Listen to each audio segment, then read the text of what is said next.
The thing that really changed for me and took me from being a very obese and very low self-esteem and low confident type of individual who had many problems with alcohol and drugs and spells in prison cells and criminality and really a not very good kind of future at all, or a very good standard of living at that time, was I knew I wanted to change.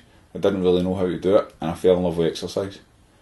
I started in a martial arts academy in 2003, and that was really kind of the pivotal point for me. I went along and I fell in love with fighting. To be honest with you, I fell in love with martial arts. I'd always liked it, and I went that night as a newbie along for a free taster session, and that was the first domino. It was the first thing that happened in the whole story.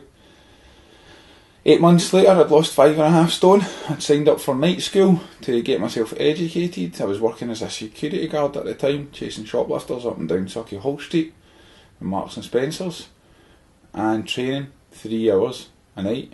Training every night. Training became my focus. It became the thing that I just fell in love with, and then decided to do the Great Scottish Run and run for York Hill Hospital, which I did in an hour and 57 minutes.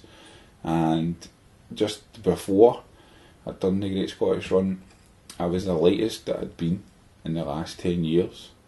So I spent about 3 years injured and eating my way and drinking my way into obesity, which then led me to completely hate exercise and hide from it. Became the worst thing in my life, and then all of a sudden it had become my saviour.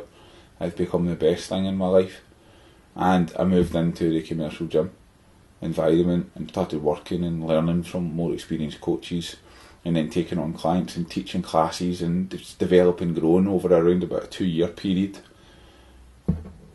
and I made lots of money for Duncan Bannatyne as well. He was taking a huge commission off me. Michelle Martin at the time was my general manager, and I'm sure she was making a decent bonus from my money as well, but she saw something in me. She actually gave me my start in the industry as a 0-hour contract part-time. I was still at college, working in there on busy nights, just kind of being the guy in the gym floor, and she told me to do it on my own. She told me to go for it. So I did. I started the business in 2008 as a fully self-employed, with £100 in my back pocket and a determination to make it work. I offered free taster sessions to the people within the gym to show them what I could do, and in the first week I took on 19 clients, and I've never looked back.